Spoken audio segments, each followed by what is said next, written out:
अस्सलामुअलैकुम वरहमतुल्लाहि वबरकातुहू। मेरी प्यारी हम मकतब साथियों, अल्हम्दुलिल्लाह तमाम बहनें खैर वाफियत से होंगी। औज़ु बिल्लाहि मिनश शैतानिर रजीम, बिस्मिल्लाहिर रहमानिर रहीम।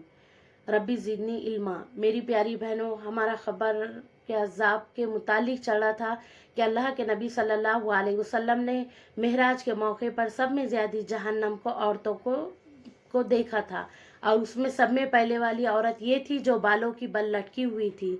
तो इसी के ताल्लुक से मुझे एक इबरतनाक वाक़या याद आया मेरी प्यारी बहनों, जो मैं आप लोगों को सुनाना चाहती हूँ। और उसके अलावा मेरी प्यारी बहनों, अल्लाह तबारक ताला कभी कभार ऐसे वाक़यात पेश लाते हैं, जैसा कि फ़िरौन की लाश अभी तक मिस्र में है, ताकि हम उससे इबरत हासिल करें। ऐसे ही मुझे एक वाक़या आया। ये वाक़या गलगत में पेश आया था। एक शख्स कब्रिस्तान के पास से गुजर रहा था।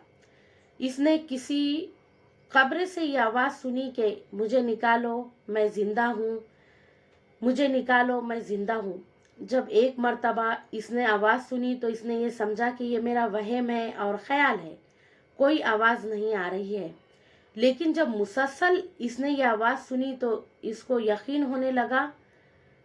करीब में एक बस्ती थी। वो शख्स इसमें आया और लोगों को इस आवाज़ के बारे में बताकर कहा कि तुम भी चलो और इस आवाज़ को सुनो। कुछ लोग इसके साथ आए, उन्होंने भी यही आवाज़ सुनी और सब लोगों ने यकीन कर लिया, वाकई आवाज़ खबरे में से ही आ रही है। अब यकीन होने के बाद इन लोगों को मसला पूछने की फ़िक्र हुई कि पहले हम उल्मा से ये मसला मालूम करो कि खबर खोलना जायज़ है या नहीं है।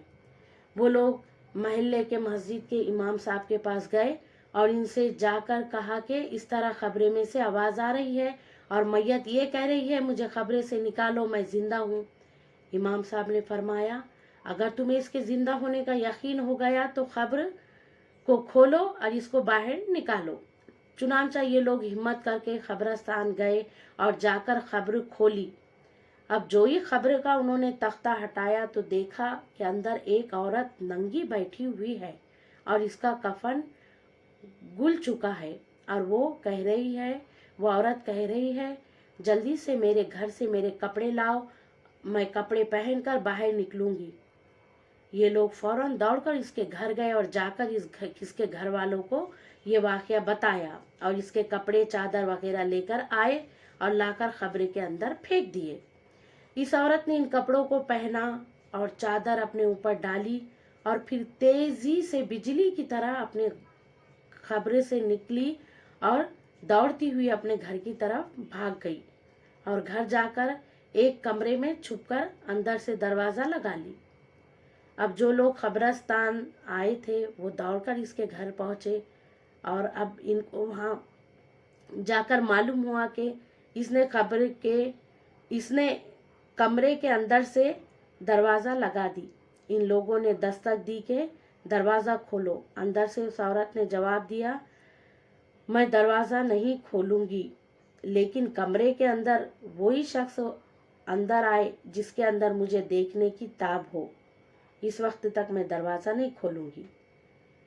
इस वक्त मेरी हालत ऐसी है कि हर आदमी मुझे देखकर बर्दाश्त नहीं कर सकेगा, लिहाजा अगर जिसके अंदर मुझे देखने की और बर्दाश्त करने की ताकत है तो वही अंदर आए। अब सब लोग अंदर जाने से डर रहे थे, मगर दो चार आदमी जो मजबूत दिल वाले थे उन्होंने कहा, तुम दरवाज़ा खोलो, हम अंदर आएंगे। चुनांचा इसने दरवाज़ा खोला और ये लोग अंदर चले गए। तो देखो मेरी प्यारी बहनों, बेपर्दगी की कितनी सख्त सज़ा है। अंदर वो औरत अपने आप को चादर में छुपाई बैठी थी। जब ये लोग अंदर पहुँचे तो उस औरत ने सबसे पहले अपना सर खोला। इन लोगों ने देखा कि इसके सर पर एक बाल भी नहीं है। वो बिल्कुल टकली खाली खोपड़ी है, ना इस पर बाल है और ना खाल है, सिर्फ खाली हड्डी है। लोगों ने इससे पूछा, तेरे बाल कहाँ गए? इस औरत ने जवाब दिया कि जब मैं जिंदा थी तो नंगे सर घर से बाहर निकला करती थी, फिर मरने के बाद जब मैं खबरे में लाई गई तो फरिश्तों ने मेरा एक एक बाल नोचा और इस नोचने के नतीजे में बाल के साथ खाल भी نکل گئی، اب میرے سر پر نہ بال ہے اور نہ کھال ہے۔ تو دیکھو میری پیاری بہنوں، سر پر دوپٹہ نہ لینے کی کتنی سخت سزا بتائی گئی ہے۔